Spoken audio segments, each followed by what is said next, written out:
हमारी चम्मच के पीछे बेसिकली लड़ाई होती थी। एक बात सुनवा में आई है कि आप आर्मी की यूनिट्स में राखी भेजो हो। हाँ, उसके नाम से हमें जाना जाता है, वो एक हमारे लिए बहुत गर्व की बात है।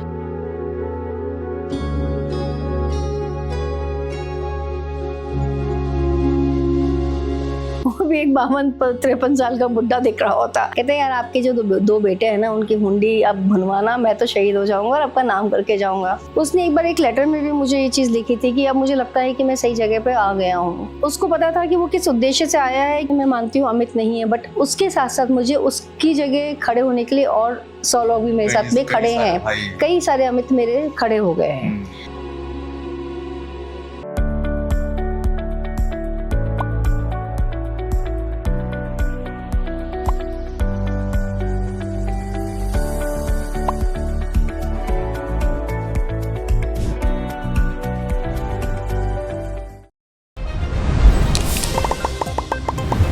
अब हमारे साथ में है शहीद अमित भारद्वाज जी की सिस्टर सुनीता जी।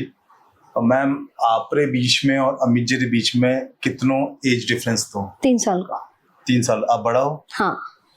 तो एक बड़ी बहन रहते कई बार ऐसा अगर छोटो भाई जो है एक अच्छी बॉन्डिंग हुआ कर भाई बहन के अंदर, और आप तो 2 ही था, तो कोई ऐसी किस्सा आपने मालूम है जो कभी बचपन का जो आप मिस करो आल भी?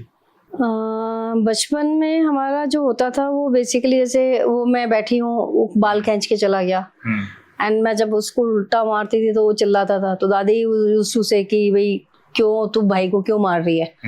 तो मम्मी कहती थी तुम आपने ये नहीं देखा कि ये पहले वो छेड़ के गया। ऐसे ही हमारी चम्मच के पीछे बेसिकली लड़ाई होती थी कि 2 चम्मच ऐसे थे कि जिसको उसको पता है कि मैं कौन सा चम्मच लूंगी, वो पहले खाना खाते टाइम पहले बैठ के वो वाला चम्मच ले लेता था। वो चम्मच आज भी हमारी किचन में काम में आता है।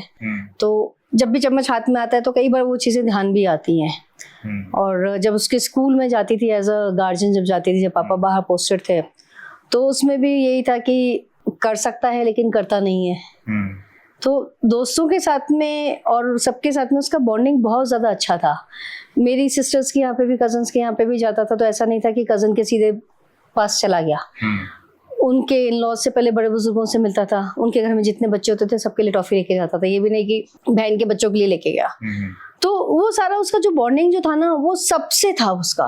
बहन के लिए एक बहुत ही खास त्योहार होया कर रक्षाबंधन। एक बात सुनवा में आई है कि आप आज भी आर्मी की यूनिट्स में राखी भेजो हो। हाँ। लेकिन रक्षाबंधन के दिन अमित जी नहीं है, तो उन दिन में आप लोग कैसा मूड रिया करे, कई माहौल रिया करे घर में?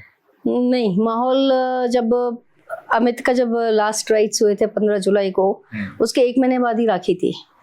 तो उस टाइम 2-3 जने ऐसे आए थे जो पहले पड़ोसी के घर गए कि पता नहीं उनका क्या मूड होगा। मैंने पहली राखी पे यहाँ पर अमित भारद्वाज जो वहाँ उसके फ्यूनरल जहाँ हुआ था, वहाँ पे मैंने तकरीबन 165 लोगों को राखी बांधी थी। और उस टाइम मैंने ही वो फर्स्ट राखी थी जब मैंने अमित की यूनिट में 100 पीसेस राखी के भेजे थे। आज 25 साल हो गए मुझे। आज भी जो आज भैया एक यूनिट का बंदा जो एक फंक्शन अटेंड करने के लिए आ रहा है, क्योंकि हर फंक्शन अटेंड करने के लिए आते हैं, तो वो बंदा मेरे साथ राखी का पैकेट लेके जाएगा कि यूनिट कहीं बाहर है, यहाँ है नहीं।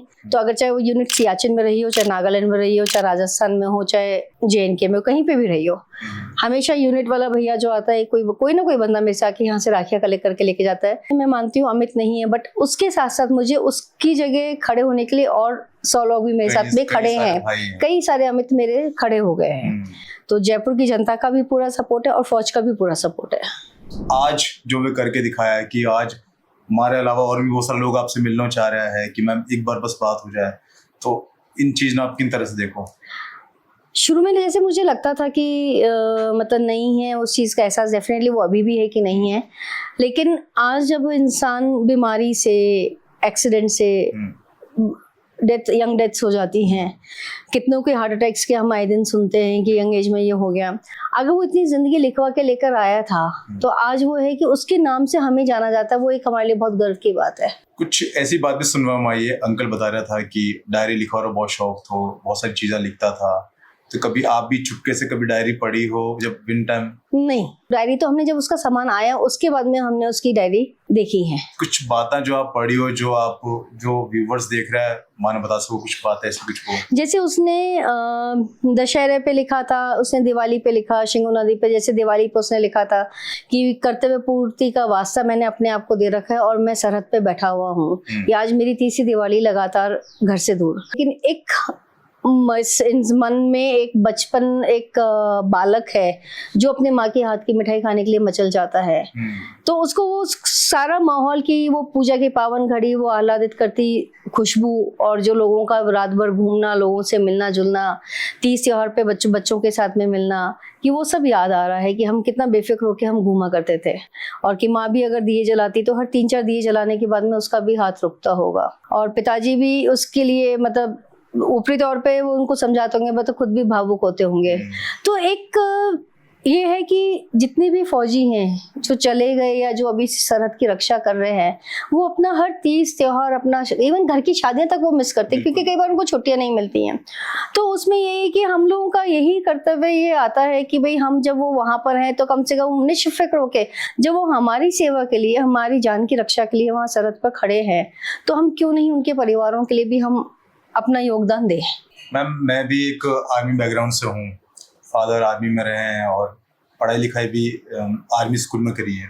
लेकिन मैम, आज भारत बहुत विकसित हो चुका है, लेकिन फिर भी आतंकवाद हाल भी बरकरार है। कारगिल के बाद से लेके आज भी, रिसेंटली झुंझुनू के अंदर एक शहीद हुआ है, और कभी पुलवामा, कभी और ही बहुत सारे जो अटैक्स हुए हैं। तो इन बारे में आपने कहीं कहना है कि मतलब जो सैनिक है वह हमेशा तत्पर है अपने देश की रक्षा के लिए, लेकिन सरकार ने, गवर्नमेंट ने, रक्षा मंत्रालय ने कुछ ऐसा करना चाहिए जिनसे इन पे रोकथाम हो सके। सरकार को तो अपने डिसीजंस, वो अपने जो उनके सामने जो आती हैं प्रॉब्लम्स आती हैं, वो डिसीजन लेती है सबसे पहले। लेकिन एक भारतीय नागरिक होने के कारण भारत के लोगों का कर्तव्य है कि वो ऐसे लोगों को पनाह ना दें, वो ऐसे लोगों की सहायता ना करें। ये नहीं होगा तो हमारे फौजियों को, हमारी सरकार को भी डिसीजन कोई इम्पोज करने की कोई जरूरत नहीं है। बेसिकली एज अ सिटीजन ये हमारा खुद का कर्तव्य है कि हम देश की रक्षा के लिए जितना हम कुछ सहयोग कर सकते हैं हम करें।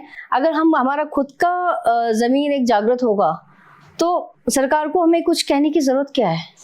अमित जी अगर आज होता तो कई लग रहा है कि आपने कि एक अलग बदलाव देखने में। अमित जी आज होता तो आज वो भी मतलब 27 साल का यंग जवान जो दिखता है, आज हमें लगता है हम बड़े हो गए, वो भी एक 52-53 साल का बुढ़ा दिख रहा होता। क्योंकि उसके और जो साथियों को मैंने उसके फोटोग्राफ्स देखी है, साथियों के साथ में कई फोटोग्राफ्स उसके दोस्तों की जो वायरल हुई है उसकी फोटो के साथ में, वो सब यंग, उनको जब बाद में देखा तो आश्चर्य तो है यार, तुम इतने मोटे इतने बूढ़े हो गए। तो वो भी वैसे ही होता। मतलब मैं ये नहीं कहती कि मोटा होता है होता, बट लेकिन हाँ, एज तो जो एक हमारे जो जहन में जो एक उसकी यादाश्त या उसकी जो तस्वीर बैठी हुई है, मतलब उसकी इस उम्र में आके कि वो 54 साल का होता, 55 साल का होता, कैसा होता, वो कल्पना करना थोड़ा सा मुश्किल है। किन टाइप का था? मतलब थोड़ा सा नॉटी था या फिर शाय नेचर था या फिर? नहीं, नॉटी तो बदमाश वो बहुत था, शाय नेचर भी नहीं था। सर्कल उसका बहुत बड़ा था, मतलब हेल्प करना और सब चीज़ें बहुत ज़्यादा थी, पर चाहे गर्ल्स हो चाहे बॉयज़ हो, फ्रेंड्स उसके बहुत सारे थे।